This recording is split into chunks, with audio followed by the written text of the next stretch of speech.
صباح الخير، عاملين ايه؟ اتمنى كلكم بالف خير. انا اسمي ساره كريم وبعمل فيديوهات عن الفن، وفيديو النهارده ان شاء الله فيديو مهم جدا جدا مفيد لاي حد بيرسم في الحياه، عشان هنتكلم عن ازاي نعمل الاوتلاين بشكل مظبوط وبشكل سهل ان شاء الله، يعني يكون سهل علينا. والاوتلاين ده هو عباره عن الخطوط المبدئيه او الخارجيه للرسمه اللي بنبتدي بقى بيها التحضيري للرسمه بتاعنا. عايزه اقول بس سريعا ان ده الفيديو الثاني من سلسله السكتشات. اللي في الفيديو الاولاني اللي انا عملته من كتير قوي ده كنا بنشرح فيه السكتشات الخطيه والسكتشات الكروكي. ما تنسوش تتفرجوا عليه بعد ما تخلصوا الفيديو ده، عشان برضو في حاجات كتير اتقالت ان شاء الله تبقى مفيده ليكم. وفي الفيديو ده بقى هنكمل في السكتش التحضيري، وكده هيبقى فاضل لنا السكتش النوتان والسكتش المدروس، وان شاء الله هخليهم كده ورا بعض يعني ان شاء الله.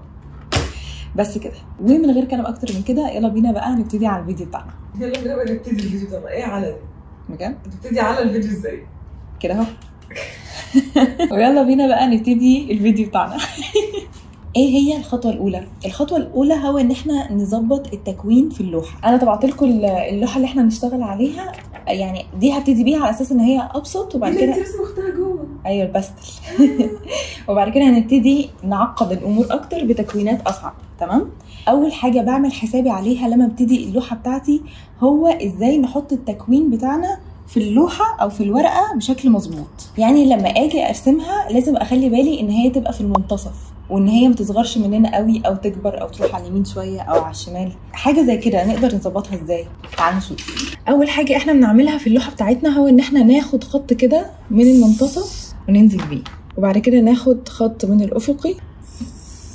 مش لازم يبقى اظبط حاجه واكتر حاجه مستقيمه، ونحاول نخفف ايدينا قوي واحنا بنعمله. انا يعني متقله ايدي على اساس ان هو بس يظهر في الكاميرا، بس انتوا خليه خفيف جدا يا دوبك تكونوا شايفينه. يعني بالتقريب اكيد مش هتبقى مظبوطه قوي، بس بالتقريب النص والنص لغايه ما احنا شفنا المركز بتاع اللوحه بتاعتنا. هنعمل كده برده في الريفرنس اللي احنا شغالين عليه، يعني هناخد خط بيه لتحت. طيب احنا مش شغالين على ورقه مطبوعه، يعني انا ما اقدرش اعمل كده، اما انا شغاله على ريفرنس بالموبايل او شغاله على تكوين قدامي برسمه في الحقيقه. تمام.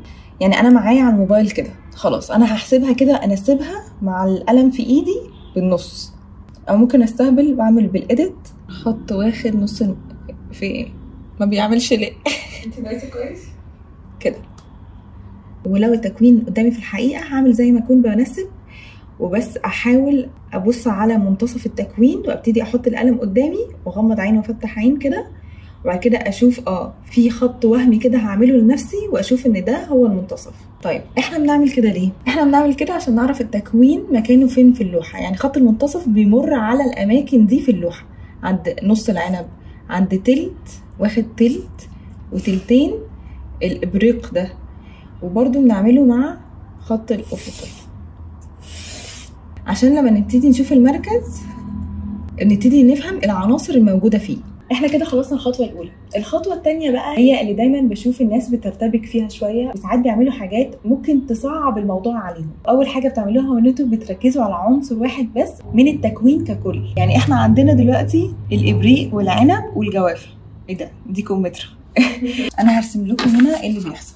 احنا اللوحه بتاعتنا اهي، وبدانا نمسك عنصر واحد ونظبطه ونديله التفاصيل بتاعته ونتعب فيه ونستهلك قدر كبير من المجهود والوقت فيه. لما نيجي بقى ندخل على العنصر اللي جنبيه اللي هو الابريق وننسبه بالنسبه للكمثرى ان هو مثلا واخد الحيز ده من الفراغ، تمام، هنكتشف ان في مسافه كبيره قوي هنا محطوطه وملهاش لازمه، وان التكوين ما ظبطش معانا في مركز اللوحه وراح ناحيه الشمال. فهنرجع نمسح اللي احنا عملناه ونمسح الكمثرى اللي احنا تعبنا فيها ونبتدي من الاول تاني. فلا احنا مش هنعمل كده. تعالوا اوريكم هنعمل ايه، بس هقول لكم على حاجه كمان مهمه جدا. الغلطه الثانيه او الحاجه الثانيه، يعني بلاش نسميها غلطه، هو ان انتوا بتركزوا على التفاصيل وبشده في الاول خالص.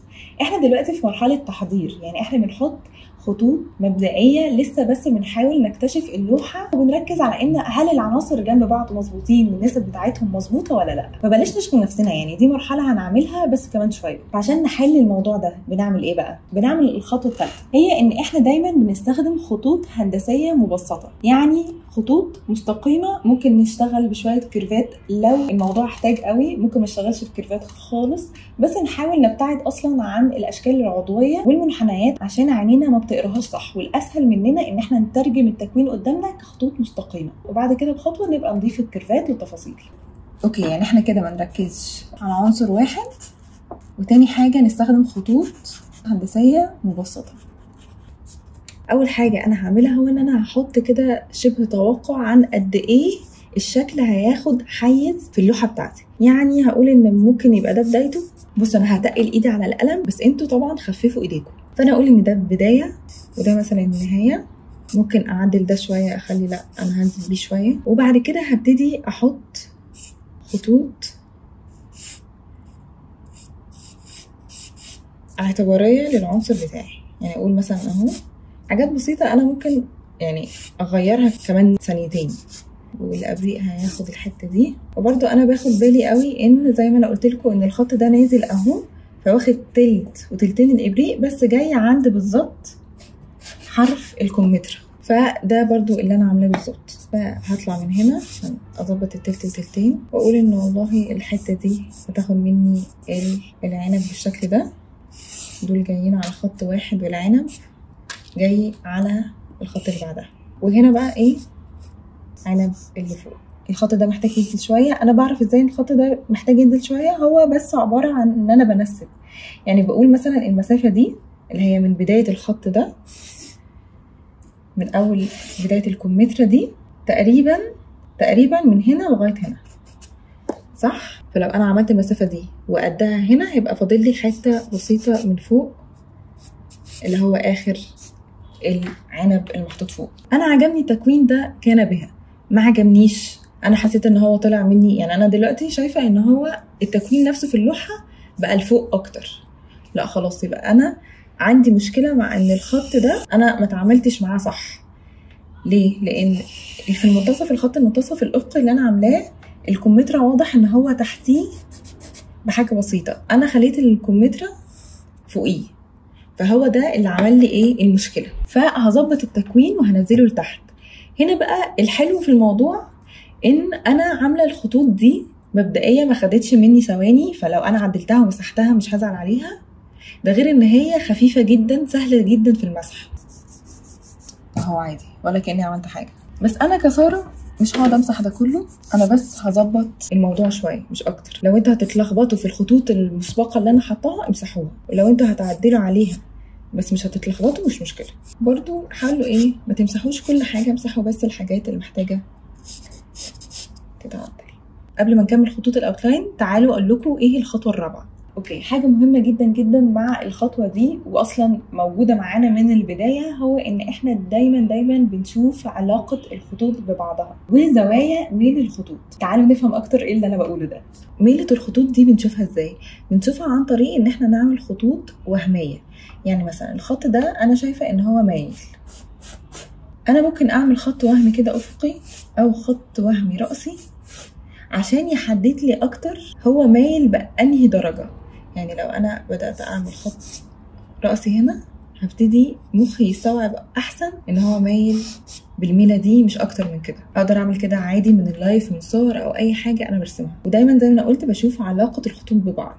يعني انا شايفه ان الخط نهايه الكمثرى هو خط بدايه العنب في الجزء ده. شايفين الخط ده اهو. فانا هبتدي وانا بشتغل هنا لما اعمل الخط ده اخد بالي ان هنا عندي العنب، وبرده انا ما حطيتش العنب، ما عملتش زوايا، ما عملتش كيرفات، انا بس كونت خطوط بتشكل لي الحيز اللي هياخده.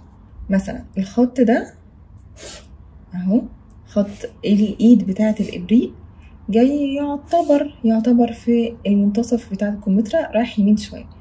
فانا هبتدي اعمل خط هنا، اقول ان ايد الكمثرى توصل معايا في الحته دي، وتاني ارجع اشوف ان مثلا نهايه العنب دي تقريبا على نفس خط نهايه العنب هنا رايحه للشمال شويه. فلو انا عامله نهايه العنب في المكان ده يبقى اكيد نهايه العنب الموجود فوق موجود في المكان ده. برضو باخد بالي من التفاصيل. يعني انا شفت دلوقتي ان الجزء ده داخل لجوه شويه، خلاص بدخله لجوه. في عنبايه هنا نازله، العنب برضو اخره هنا مش جايه عند اخر الخط ده. يعني شايفين الخط ده اخر الابريق، العنب اخره شماله شويه، يعني هو جاي عند هنا كده. خط نهايه الكمثرى واخد معايا خط نهايه الابريق. برضه بحط كده التكوين او الجزء بتاع العنبايه. وممكن تاخدوا بالكم برضو العنبايه مثلا ارتفاعها قد ايه، فتعملوا خط كده تشوفوها هي بالنسبه للكمثرى واخده طول قد ايه. امسح بس الخطوط اللي مضايقاني دي ما كانتش صح. وبرضو اهم حاجه انا عماله اعيد في النقطه دي كتير، بس ما تقلوش ايديكم، ما تقلوش ايديكم، ما تقلوش ايديكم. دلوقتي انا ممكن شويه اخد بالي بقى ايه في التفاصيل اكتر. الحاجات المهمه قوي اللي احنا بنعملها برضو هو ان احنا بنظبط الكور شادو بتاعنا، اللي هو الخط اللي جاي وقاسم الظل من النور.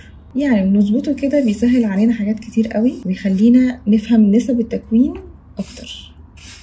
دلوقتي انا هعمل ايه؟ هبتدي اتقل، او انتوا يعني هتبداوا تتقلوا على الخطوط المفروض ان هي خفيفه جدا عشان توضح ليكم. وممكن بقى ابتدي اعمل الكيرفات بتاعتي.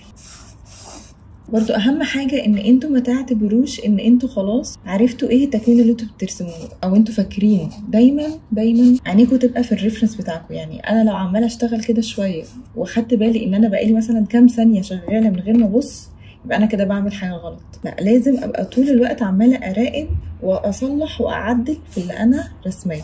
عشان في ناس كتير ساعات اللي هو بتبتدي اللوحه وبعد كده بقى ايه شويه بتزهق، فتفكس خالص للريفرنس وتقفل الموبايل او ما تبصش عليه، عشان هي فاهمه ان خلاص انا كده ظبطت الاوتلاين. الاوتلاين من الحاجات اللي بنفضل يعني حرفيا لو احنا شغالين الوان يعني او شغالين اي حاجه بنفضل نقعد نظبط فيه لغايه ما نخلص اللوحه كلها.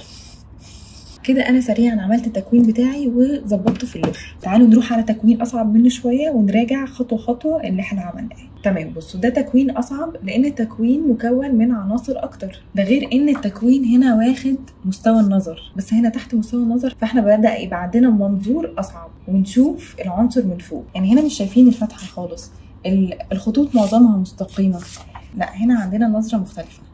هو عليك سيبنا السوشي. انا عايزه اكل سوشي برضه والله. نمسك السوشي صدقني. تعالي كارنيل. يلا. يعني الفتحه دي لوحدها بتربك ناس كتير قوي، فبتخليها مثلا اصغر اهو.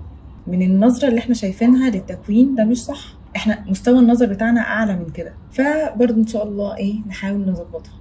اول حاجه برضه احنا هنعملها ان احنا نقسم. يعني هي التقسيمه دي ساعات ايه بتروح كده شمال شويه يمين شويه، احنا نحاول نظبطها. حاولوا وانتوا بتعملوا الخط ده تمسكوا القلم كده زي ما انا ماسكاه، مش بنمسك القلم زي ما احنا بنمسك في الكتابه او لما بنيجي نعمل تفاصيل بالشكل ده، لان احنا كده مش هنخلص. دي بتدينا تحكم احسن على المساحات الاوسع، لان هنا انا بعرف بس احرك الريست بتاعي، هو ده اسمه ريست صح؟ بينما لما بمسك القلم بالطريقه دي الجمله كلها مصري وريست انجلش وبينما عربي عشان انوع. بس انا لما بمسك بينما انا لما بمسك القلم بالمنظر ده بيديني حركه في الكوع وفي الكتف، فبقدر احرك القلم بمساحه اوسع وتحكم احسن. انا اعمل ايه؟ خط كده وخط كده برضو يا جماعه، يعني بالويم ما تقرفوش نفسكم جامد. ده خط المنتصف. ايه ده والله خط حلو كده تقريبا. بعد كده اراقب خط المنتصف عندي بيمر على ايه. ماشي، بيمر على بدايه التفاح، بيمر على تقريبا يعني تلت وتلتين برضو فازة شكلها فازة، يقول لها فازة ممكن فازة شوية. والخط الافقي بيمر على منتصف ده دي ثمرة غريبة قوي. دي ثمرة احنا مش فاهمينها، بحسيها برتقانة مش مستوية، بس البرتقال مش مستوي لونه اخضر، عامله زي الايفون وجاي يعني عند مش بداية الفازة، يعني بداية الفازة هنا بس برضو قريبة منها. ده اللي احنا هنعمله في الاول خالص. هنبتدي نعمل مثلا بداية الفازة. لو انا شايفة ان بداية الفازة ممكن اقول ان بداية الفازة هنا، ادي بداية الثمرة الغريبة دي، واقول ان احنا عندنا مساحة لفوق وقدها مساحة لتحت. برضو بصوا انا ايدي خفيفة قوي قوي قوي قوي قوي. شايفين الخط ده بداية التفاحة من فوق قاسم الجزء ده. فانا هقول والله الخط ده اهو، وانا عندي مساحه دي وعندي تفاحه جايه كده. برضو خطوط مبدئيه ممكن تتغير عادي جدا كمان شويه. بعد كده هبتدي اعمل الفازه. اقول ان الفازه اهي جايه كده، يعني سو فار قشطه. واخده مثلا قد ايه؟ انا ممكن انسب، يعني مثلا الثمره دي واخده المساحه دي، انا بحط طرف القلم على بدايه المسافه وصباعي على اخرها، مش لازم البس اللوحه. انا بعمل كده لو حتى التكوين بتاعي بعيد جدا وانا شغاله لايف عادي، انا بقسمها برضو بالعين، لان التنسيب مش هيختلف سواء كان قريب او بعيد. فانا هقول مثلا ان دي المساحه اللي انا هنسب بيها، فانا هاخدها واطلع بيها فوق واقول ان انا عايزه زي المسافه دي عشان اوصل لبدايه مثلا العنق بتاع الفازه. فلو انا هخلي المسافه دي قد كده اهي، هاخدها واطلع بيها لفوق واقول ان دي واخده بدايه الفازه بتاعتي. وبعد كده ابتدي احاول اظبط الفازات او اي حاجه اسطوانيه من التبسيط فيها، وان احنا نعمل خط بينتصفها عشان يعني تسهل عليكم شويه الدوران بتاعها. برضو انا مش رايحه اعمل يعني الحته دي كيرف، انا مش هروح اعملها كيرف، انا عاملاها خطوط مستقيمه عشان مربكش نفسي في المنحنيات. برضو انا بتقل ايدي، يا لهوي انا قلت الجمله دي 4 مرات. لا اظن اصل هي حاجه مش كويسه، يعني مش عايزه افهم. يعني دي تفصيله مثلا انا عملتها ملهاش لازمه بس انا حبيت اعملها، فاهمين؟ بس على فكره في ساعات تفاصيل بتساعدنا شويه. يعني برضو بخلي بالي من قد ايه ده مايل، قد ايه ده مايل، قد ايه ده مايل، ده اللي انا بعمله. وبرضو مثلا ممكن اخد الاحساس التنسيب ده. انا شايفه ان الكتله دي صغرت مني شويه للامانه، فاروح مكبراها شويه. مقسومه اهو، اقسمها من المنتصف بتاعها. ايدي شغاله كده على مدار اللوحه، برضو انا ما روحتش في عنصر واحد وركزت عليه وسبت كل حاجه تانية، لا انا ايدي شغاله رايحه جايه على العناصر كلها. وبعد كده عندنا مثلا السكينه دي من المهم قوي ان احنا نفهم ميلها قد ايه. تمام؟ يعني انا لو انا عامله مثلا خط افقي وخط راسي، انا حاسه جدا ان هي واخده 45، يعني لو في زاويه هنا هتبقى ب45 درجه وزاويه هنا 45 درجه في ال90 درجه بتاعتي. يعني الموضوع فيه شويه هندسه كده بس بتسهل علينا جدا. اهو انا واخداها بخط 45 وابتدي اظبط بقى يعني السمك بتاعها كده. برضه انا مش عايزه اعمل تفاصيل، انا بس بحاول اديلها نهايه وبدايه. بدايتها انا هبتديها بالخط ده واشوفها هي فين من التفاحه دي، يعني هي بالظبط جايه كده خط كده جاي. لو الخط ده امتد اللي في النص هيقابله حلو كده، فانا عملت كده بالظبط وقلت خلاص يبقى دي بدايتي، ده الكيرف بتاعها. فلو انتوا عايزين ممكن تخلوها عامل ازاي، خط مائل، خط افقي، خط مائل، خط افقي، خط مائل اهو. وبعد كده شايفين الخط ده جاي من كده رايح كده. شايفين الخط اللي انا عملته ده بين لي حاجه مهمه جدا جدا جدا، ان الارتفاع ده مش مظبوط. يعني بصوا الخط اللي هنا ده بالنسبه للكتله دي كلها او المسافه دي كلها اقصد بالتاكيد مش زي المسافه دي من المسافه دي، فده معناه ان انا الحته دي عملتها غلط. انا بحاول اعمل خطوط واحده واحده، اللي هو انا بحاول اشتغل الخط ده الاول كده، اخد خط كده ان نهايه الخط اللي انا عملته ده هو بدايه الخط الجديد.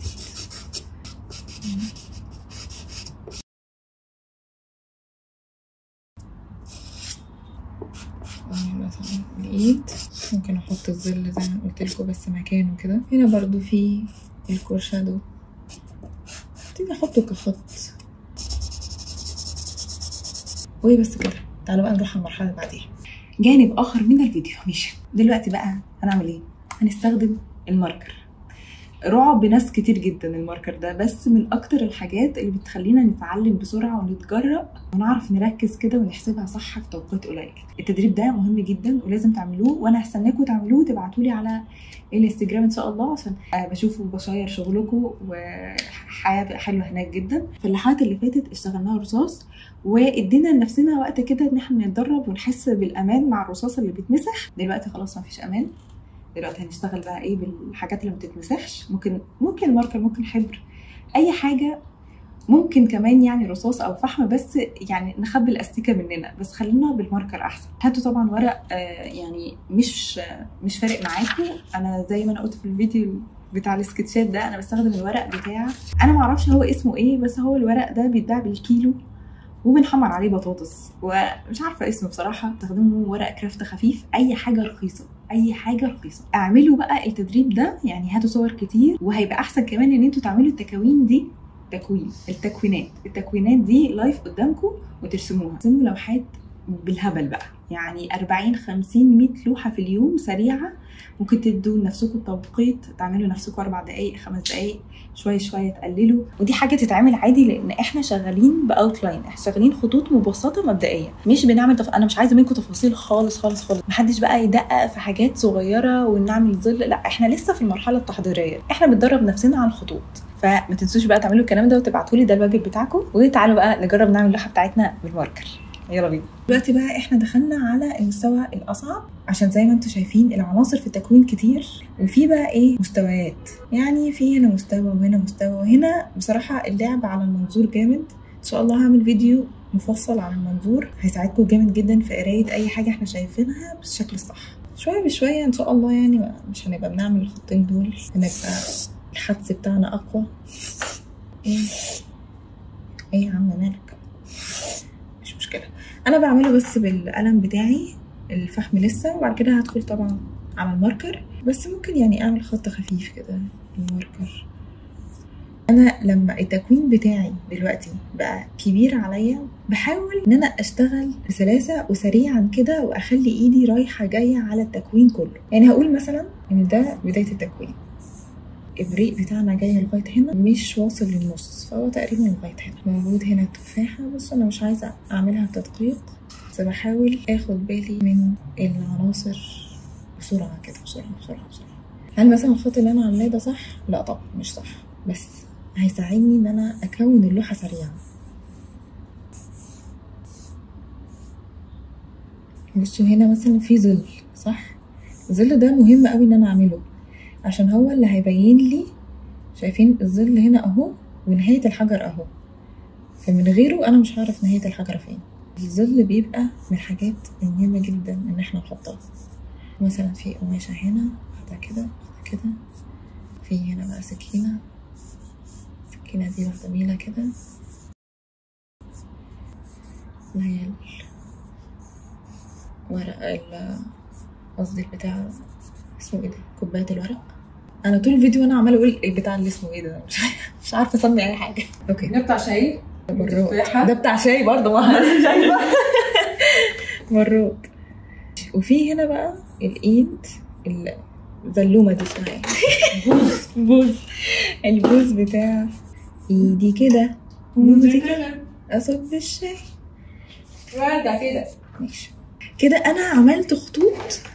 ممكن حد يبقى شايف اللوحه دي وحاسس ايه الخطوط المبعثره اللي ملهاش معنى دي، بس شويه بشويه هتوضح معانا. يعني انا دلوقتي بقى هقعد ايه، ادخل في تفاصيل اكتر، واصحح الحاجات اللي عايزه تتصح. بصوا في الاول انا كنت مخففه ايدي جدا على الماركر، تمام. شويه بشويه هبتدي اتقل شويه اكتر.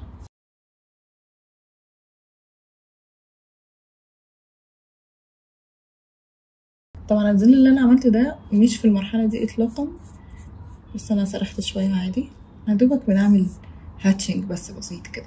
لو انا خليته بالطريقه دي يبقى احنا دخلنا على سكتش نوتين، وده ان شاء الله في الفيديو الجاي. ايه الله بقى عمالة اعملها، خلاص هسيبها. خلي بالنا ان هو اهو تفاحه مش جايه كده، مش حته واحده يعني، لا التفاحه واخده منظور، يعني دي بدايتها ورايحه لجوه. لازم نخلي بالنا من المنظور في الحاجات اللي احنا بنرسمها. في الظلال كده بحس ان هي مهم ان احنا نبينها